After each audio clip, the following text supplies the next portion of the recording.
This is My Better Half on the Jefferson Exchange. I'm Vanessa Finney. One of the most significant transitions we ever make is retiring. And as we live longer, retirement is evolving from an endgame to an opportunity for reinvention. But it can be hard to separate what we did in our career from who we essentially are as a person. The wide open field of choices can be paralyzing. And if we do have a clear vision of our ideal selves in retirement, that idea can seem far-fetched after a lifetime of practicality. My guest today is an expert in helping people navigate these thorny issues. Elizabeth Zelinka Parsons is the author of the new book, Encore, A High Achiever's Guide to Thriving in Retirement. Welcome, Elizabeth Zelinka Parsons. Thank you. It's a pleasure to be here. So one of the key transitions any of us will make is retirement, and I'd love to start with yours. How did you navigate your own transition, and what did you learn from it? What a great question. So I was at a big law firm and, was on the path to ultimate success, but in the process, became a mother, and I had two small kids, and the collision of my role as a mother and what I wanted to achieve in my career just were not compatible at that point.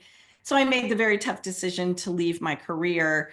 And in doing so, I explained it to myself and everyone else that I was front-ending my retirement. And it was very interesting to me only later how much mythology that word held for me, because it sort of seemed to explain what my life would be about for this period of time that I was not working. It sort of implied, well, I've saved enough money that I can take a couple years or several probably and get my kids a little older, and then I'll figure the rest out later.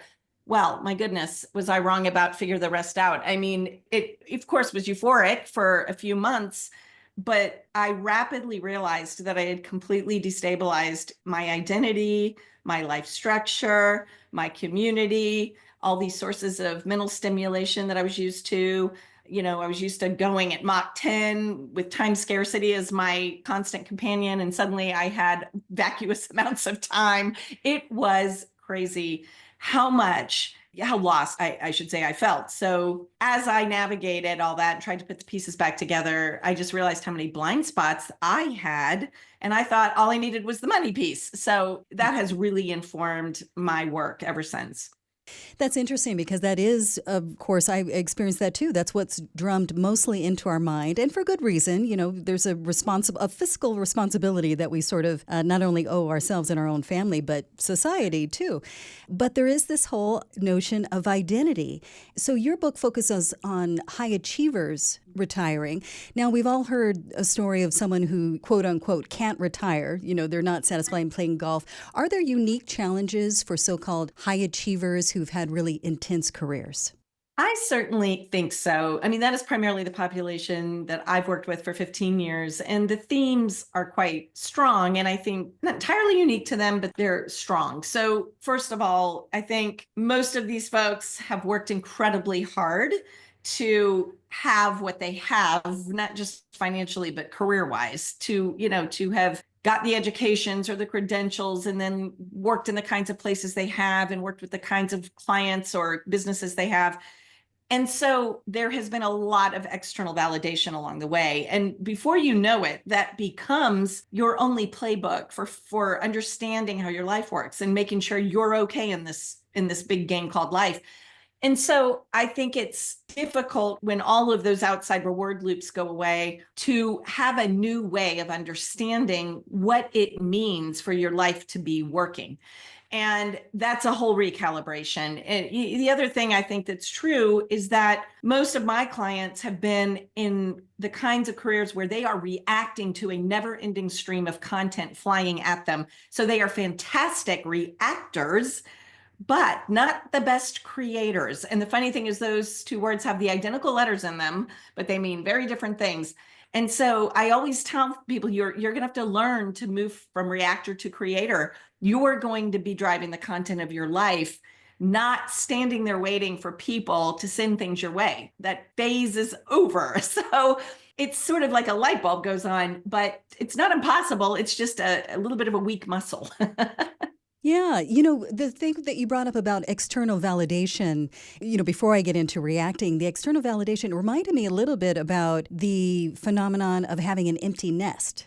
when your identity is wrapped up in your children, understandably, and you're like, oh my gosh, what now? But the same can be true also for a career. I totally get that. So for those of you listening out there who haven't retired yet, maybe now it could be kind of a cue for you to get back in touch with your internal validators.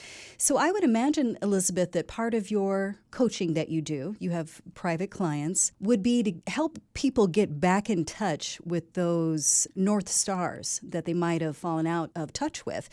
I would imagine people sort of being paralyzed by the wide open choices. How do you help people through that? What are some clarifying questions you might ask?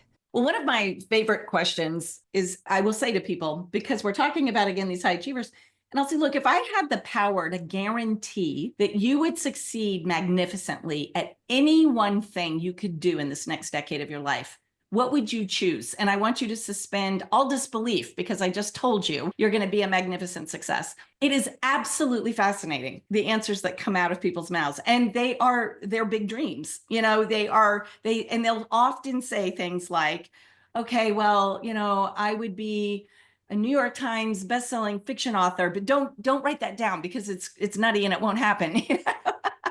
But you have to help people get that critical voice to sit on the bench, because it is always leaping in and trying to hedge against this idea that you might fail. It's something you actually would love to go do. And you have to finally realize there is no failing. This is not burdened by the same things your first job was burdened by, which was, I must get this right and earn a living. And now you get to experiment and you get to try things. You get to be a student again.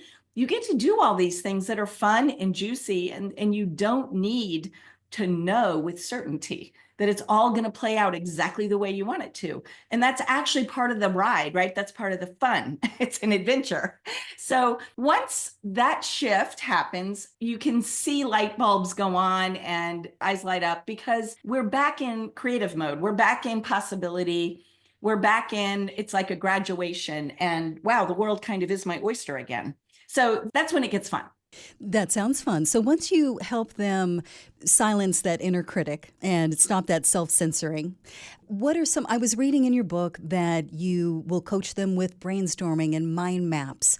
What's a process like that? You can take us through one of your interesting case studies from the book or other of your private clients. So, because I was a lawyer too, I like to break things down into small pieces. So I like to take the big questions that I think people are confronting when they reach this point and break them down into small pieces so that we can then put a nice picture back together that often creates a whole lot of fresh thinking. One of those questions is, who am I going to be in this next stage of my life? Because we do get so identified with what we do for a living. And the other big question is, what's my life going to look like? I mean, these are essentially the things people are grappling with. And so we do a lot of exercise around things connected to identity and enduring parts of our identity, so that when we let go of these roles we've been playing that feel like who we are, we can realize, oh, that isn't who we are at all. That is something that I was doing, but it's not who I am. I am this collection of other things. I have these values, I have these aspirations, these interests. This is my formula for resilience. This is my personality style. And these are enduring parts of me. And that alone is soothing, because you remember you are still a person over here without that role you're leaving behind. And then the life structure question really has to do with realizing that there's so much more to invest in than your portfolio of money. You've got health and relationships and interests and hobbies and your spirituality, perhaps. There are so many things that have often lived at the edges of our working lives instead of inhabiting fuller spots. And so the minute all that starts to come into shape, people are starting to create a mosaic for their lives that is rich and interesting. That's sort of a broad way of describing the types of exercises we do and what the point of them is. Yeah, we've heard of transferable skills, and that's kind of what you're talking about, except you're talking about something more personal. So it sounds like sort of a deconstructing process where you see, well, what I really loved about this job that was so consuming that I excelled at for decades was because it used this part of myself. Absolutely. And you help your clients find a way to funnel that energy into other areas that will, take them into their future years. Is that what you mean by existential motivators? Yeah, the existential motivators, that's a great question. What I learned when I delved deep into the psychology of identity was that we have these core existential motivators that are connected to the sense of self. And we are always motivated to be creating three things for ourselves: community, agency, and coherence. Community meaning, our tribe, the people we feel that we belong with. Agency is our sense of efficacy, and we want to know that we can make things happen, right? And lastly, coherence, which is the presence of routines and patterns that help our life make sense to us. And when you think about work, it provides all three of those things.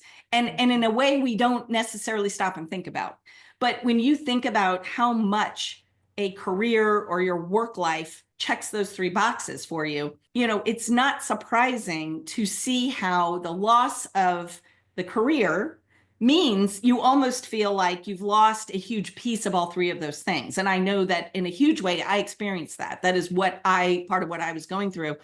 So if you can get out in front of this before the change happens and begin thinking about those three things, how am I going to build into those three areas as I move through this change, so that I'm not bereft of those things? You don't need to fall off a cliff. You can actually just, go down a nice exit ramp if you start thinking about what those will be for you as you move forward. Can you share one example?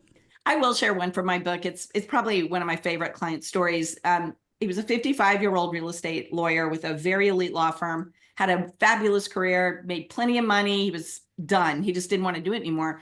And I asked him that if you could do anything question. And he said, well, this is never going to happen, but if you want to know the actual answer, I'd be a Broadway producer, and the cherry on top would be a Tony Award. So I said, well, why is it never going to happen? I mean, people do it. It's not like you're talking about moving to the moon. I mean, let's break it down. What would you do? What do you need to know, and who can help? How would you get this started? Let's just imagine someone else asked you, someone else came to you and said, I want to be a Broadway producer. What would you advise me to do? And it turns on a different part of your brain. He started actually working the problem and thinking about, well, I guess I would research these things. I talked to these people. Well, he was finally sort of off and running in that direction.